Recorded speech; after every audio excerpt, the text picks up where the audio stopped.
పేరు విష్ణుమూర్తి. నేను డిగ్రీ వరకు చదువుకున్నాను. డిగ్రీ తర్వాత నాకు డిగ్రీ తర్వాత వ్యవసాయం చేద్దామని ఇంటికి వచ్చేసాను. చేసేవాళ్ళు లేక ఇంట్లో. తద్వారా ఒక 1 year వరకు బాగానే చేశాను. తద్వారా ట్రాక్టర్ తీసుకోవడం జరిగింది. దాంతో జీవనోపాధి బాగానే ఉండే. తర్వాత ఒక క్రేషర్ తీసుకోవడం జరిగింది. ఆ క్రేషర్ వరి పట్టేటప్పుడు ఆ గడ్డ మీద తొక్కేటప్పుడు అందులో నా 2 కాళ్ళు పోవడం జరిగింది. తద్వారా నేను ఒక 6 నెలల వరకు బాగా కష్టపడుతున్నాను. 6 నెలల వరకు బాగా బాధపడ్డాను. బెడ్ పైన ఉన్నాను. దాని తర్వాత మన సిరిపూర్ ఎమ్మెల్యే కోనేరు కోనప్ప గారి సహకారంతో 2 కాళ్ళు పెట్టించుకోవడం జరిగింది. దాని తర్వాత నేను బాగానే నడుస్తున్నాను. ఇప్పుడు నా పనులు నేను చేసుకోగలుగుతున్నాను. ట్రాక్టర్ నడుపుతున్నాను, బైక్ నడుపుతున్నాను. నా వ్యవసాయం పనులన్నీ నేనే చేసుకోగలుగుతున్నాను. లాస్ట్ ఇయర్ మ్యారేజ్ కూడా చేసుకున్నాను.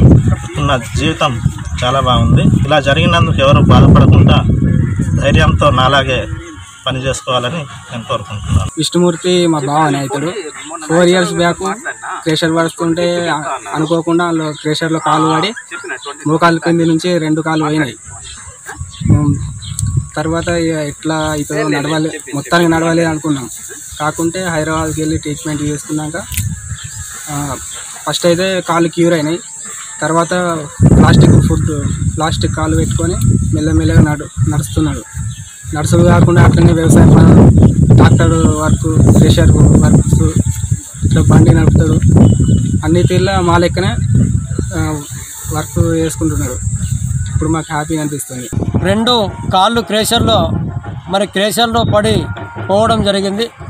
ఆ కృత్రిమ కాళ్ళు పెట్టుకొని ఎంతో ఆదర్శవంతంగా ఇలా కవటాల మండలే కాదు, గురుడుపేట కవటాల మండలంలో కృత్రిమ కాళ్ళతోటి వ్యవసాయ పనులు అన్నీ కూడా అవలీలుగా చేస్తూ ట్రాక్టర్ కూడా నడుపుతూ మండలంలోనే ఆదర్శవంతంగా ఆదర్శ రైతుగా నిలుస్తున్నాడు.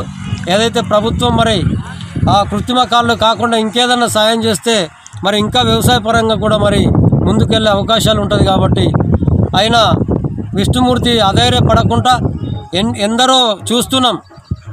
ఎన్నో ప్రమాదాలు జరిగినప్పటికీ కూడా, కాళ్ళు చేతులు పోయినప్పటికీ కూడా వాళ్ళు అధైర్యపడి ఏం చేయలేక ఉంటారు. కానీ ఈ యొక్క విష్ణుమూర్తి ఆదర్శవంతంగా, ధైర్యవంతంగా కృత్రిమ కాళ్ళతోటి ట్రాక్టర్ నడుపుతూ వ్యవసాయ పనులు అన్నీ చేస్తూ మండలంలో ఆదర్శవంతంగా నిలుస్తున్నాడని మేము తెలియజేస్తున్నాం.